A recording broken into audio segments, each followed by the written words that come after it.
বন্ধুরা, আমি যে কলা গাছ দেখাচ্ছি, এই কলা গাছ মোটামুটি আমাদের কাছে বিশাল বড় একটা মূল্যবান একটা জিনিস।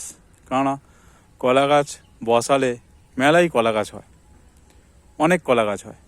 একটা গাছের ফোট থেকে দুটো তিনটে তো তোমার গাছ হবে। তারপরে সেই গাছটা বড় হওয়ার পরে ফের তার থেকে আবার ফোঁড় বেরিয়ে অনেক কটা গাছ হবে। এই হয়ে হয়ে তখন ভর্তি হয়ে যাবে। আবার একে যদি পাট করা যায়, এর আর কোনো ব্যাপারই না। তখন কলাও ভালো হতে থাকে, আবার মোচাও হতে থাকে। আবার সেই গাছ থেকে গাছটা কেটে দিলে আবার থোঁড়ও পাওয়া যায়।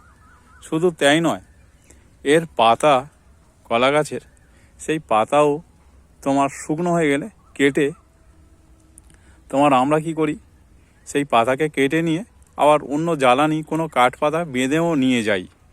সেই কলা পাতা শুকনো হয়ে গেলে সেটাকে আবার বাসনা বলে থাকি। শুধু ওটা তো গেল, আবার এই কলা পেটকো যখন থোঁটটা ছাইড়ে নিই, আবার এটাকে ভালো করে একটু শুকনো করে নিলে তখন সেই পেটকোটা এত সুন্দর দড়ির কাজ করে যে ধারণা করা যায় না। এত খুব সুন্দর কাজ করে।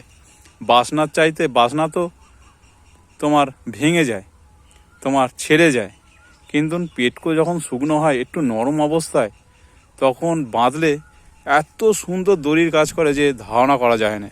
হেভি সুন্দর কাজ করে। বাসনার চাইতেও খুব ভালো কাজ করে হচ্ছে পেটকো। তা আমি এই পেটকো দিই এবছরে তোমার বেড়া বেঁধেছিলাম। দড়ি তো বাজার থেকে কিনতে হয়, আর দড়ি অনেক সময় থাকে না, নষ্ট হয়ে যায়। কিন্তু পেটকো খুব সুন্দর দেখলাম বাঁধাতে কাজ করে খুব ভালো। একটা পেটকো থেকে অনেক কটা দড়ি বার হয়। আবার যদি মোটা করে যদি ডবল করে যদি বাঁধা যায়, সেটা ছিঁড়েও ভালোভাবে যায় না। অনেক সময়তে দেখা যায় ওটাই দড়ির পক্ষে খুব ভালো কাজ করে। মাঠে ঘাটে কাজ করলে বেশিরভাগই আমি পেটকোটাই এখন ব্যবহার করে থাকি। জ্বালানির জন্য যদি কোনো কিছু বেঁধেও নিয়ে যাই, আমি পেটকোটাই ব্যবহার করে থাকি। পেটকোটা খুব ভালো, আর খুব ভালো কাজ করে পেটকোটা। সেই জন্য আমি পেটকো সেখানে শুকনো করে রেখে দিয়েছি, অনেক পেটকো। আর এই কলা গাছের পেটকো এতটাই তোমার আমাদের কাছে মূল্যবান জিনিস যে ধারণা করা যাবে না। আমরা বেশিরভাগই মাঠে কাজ করার সময় পেটকোটাই সবসময়ের জন্য ব্যবহার করে থাকি। আর পেটকো শুকনো হলে জ্বালানির দিক দিয়ে খুব ভালো, একেবারেই তোমার কাঠের মতন জ্বলতে থাকে। এই পেটকোর তোমার বর্ণনা করা আছে ইউটিউবের মাধ্যমে। পেটকো দিয়ে নানান ধরনের জিনিস তৈরি হচ্ছে। আমরাও পেটকো দিয়ে তোমার দড়ির কাজ করে থাকি। বন্ধুরা, ভিডিও যদি আমার ভালো লেগে থাকে, তোমরা লাইক করবে। যদি কেউ দেখতে চায় তার জন্য শেয়ারও করে দিতে পারো। আবার কিছু জানার থাকে তাহলে কমেন্টও করতে পারো। আমি এই কলা গাছ তো সাধারণত বসে থাকি কলার আশায়।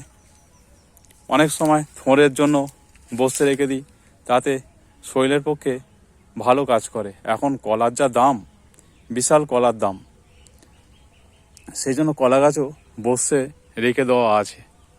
আর তার সঙ্গে এই যে পেটকো শুকনো করে রাখা আছে, তোমার এগুলো যে কোনো দড়ির জন্য খুব ভালো, আবার জ্বালানির দিক দিয়েও খুব সৌন্দর্য একটা কাজ করে থাকে।